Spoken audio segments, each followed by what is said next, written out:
Hi everybody, welcome to the show.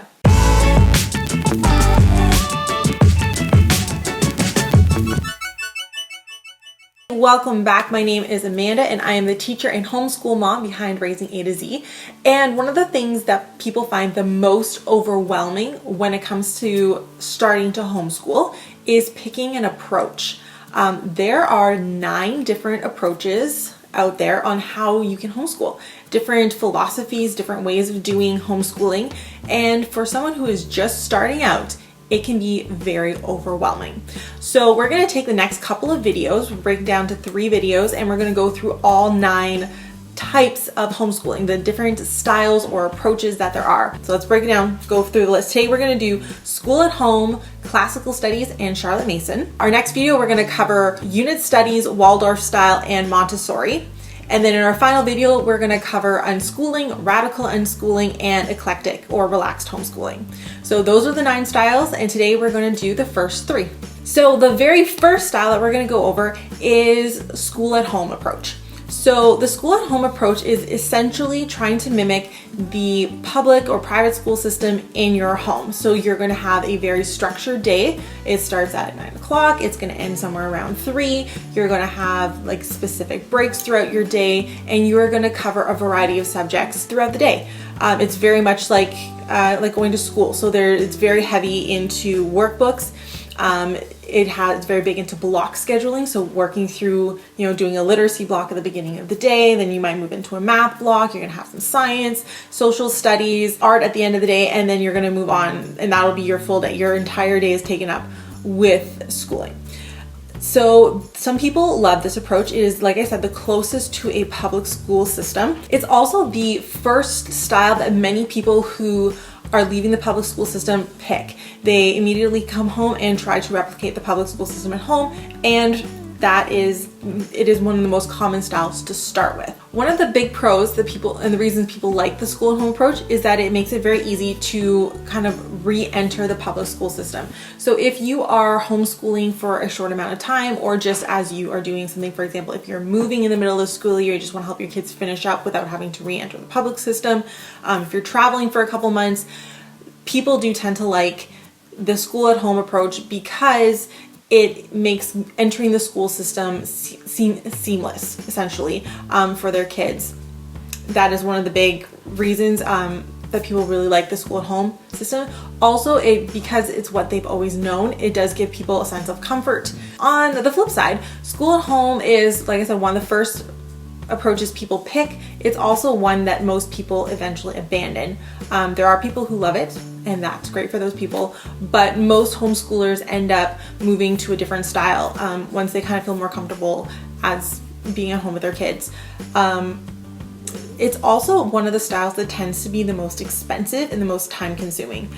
Because you are sticking to a block schedule type of day, many school at home parents end up spending most of their days at home going through curriculum and workbooks and worksheets, and they might go out only one day a week or one day a month to do kind of a field trip or an errands day, but really most of their day from 9 until 3 is dedicated to sitting at a desk with their kids schooling.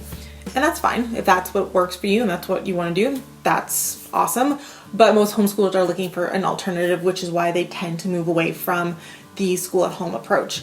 Another downside to the school at home approach, it can be very expensive because the approach requires that you have kind of workbooks and curriculum for every single subject: English, math, spelling, science, geography, history. It's very curriculum heavy, which leads to it being very expensive. Some people, again, it's an approach that works for them, but for homeschoolers who are looking to homeschool on a bit more of a budget and have some more flexibility, it might not be the best option for you. But if you're looking for an approach that will help your kids learn at home for a short amount of time and then transition back to the public school system, it might be a great option for you. The second approach we're going to talk about today is the classical approach. This is the most ancient form of homeschooling that there is. It is an ancient Greek style of learning and education.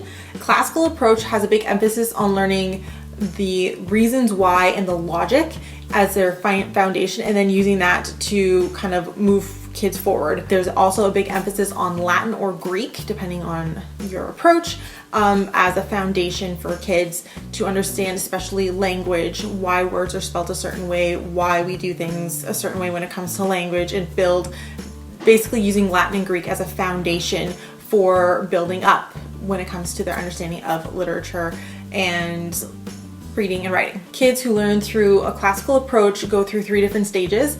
There's a grammar stage, there's a logic stage, and then there's a rhetoric stage. And basically, as they move through each stage, they kind of focus on something a little bit different. So the grammar stage is very heavy, obviously on grammar, but also on the foundations of spelling and literacy, and why things are the way they are, like understanding the rules of why words are spelled the way they are, for example.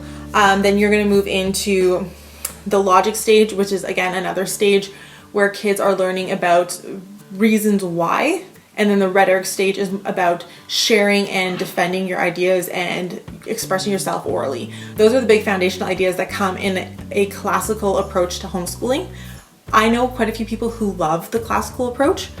They find it's a really great foundation for kids. It is a time-tested type of homeschooling. So some people do love that. And if you are a family who is really big into words and literacy and like big readers, it might be a great fit for you. Some of the downsides of a classical approach to homeschooling, it tends to be very seat work heavy, because there's a lot of work focusing on like repetition, groundwork, foundation laying, Latin and Greek. Because there's so much work that basically is kind of like workbook work, it's very seat work heavy.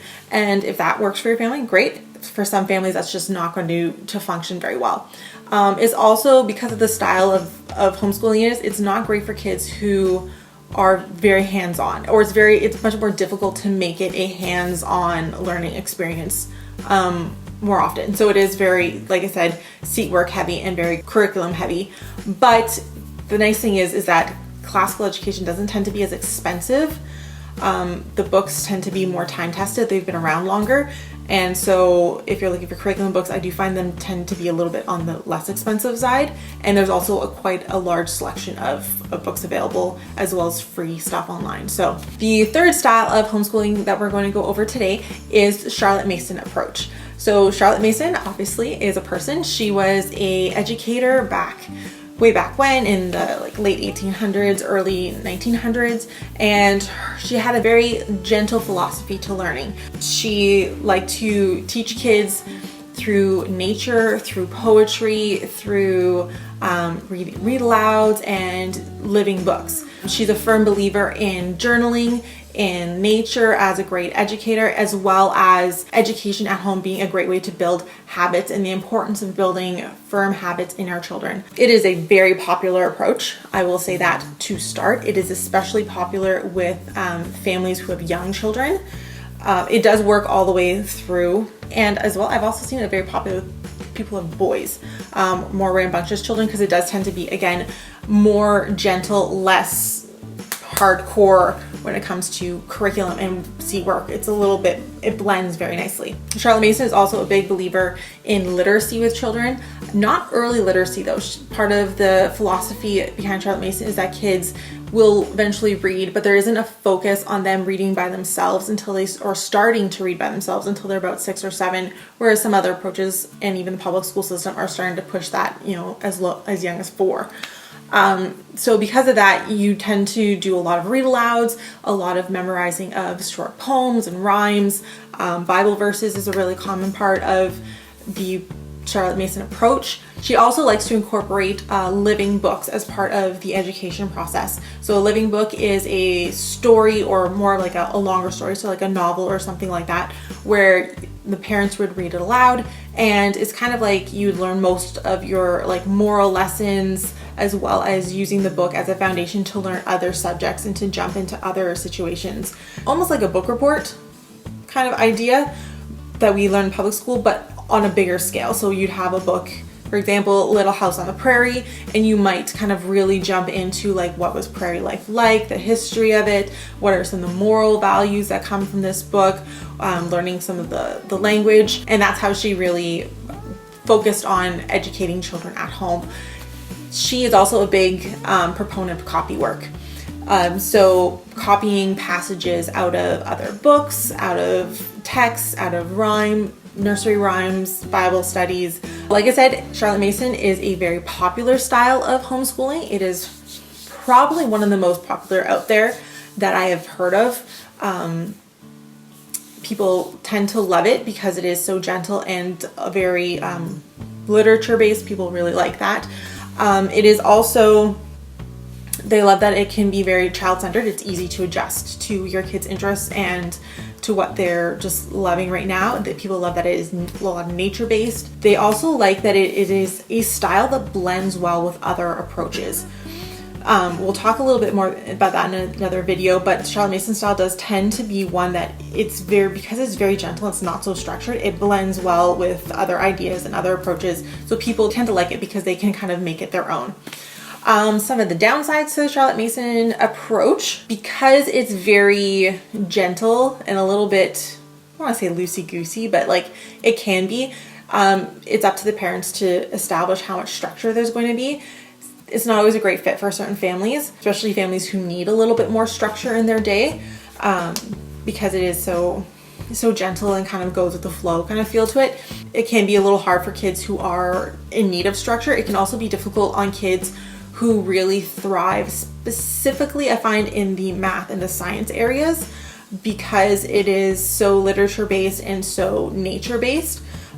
Kids who are really into like mathematics, they can go far with it, but it does tend to be more of a liberal arts kind of idea. Like there's math and science, but it's very heavy into literature and morals and values and learning to love learning, which is great, but for some families it just won't work. And not necessarily a downside, but it's something to keep in mind that Charlotte Mason, because of who she was a Christian educator. She influenced a lot of people to make curriculum, and a lot of the curriculum you're going to find out there is biblical or Christian based. There is Charlotte Mason curriculum out there that is not. You might have to look a little bit harder for it, but it's very easy to adapt some of the principles of Charlotte Mason to a secular curriculum or secular choices. It flows very easily with other styles and being secular or non-secular. So we are going to tackle another 3 styles next time, and we're going to do unit studies, Waldorf, and Montessori. Thank you for watching. If you guys love this video, please subscribe and click the bell. Follow us on Instagram and Facebook. And if you are trying to learn more about homeschooling, check out our homeschool playlist. And we also have a book all about how to start homeschooling when you have no idea where to start. So make sure you check that out. We'll put links for all of that stuff down below. And thank you for watching, and we'll see you guys next time.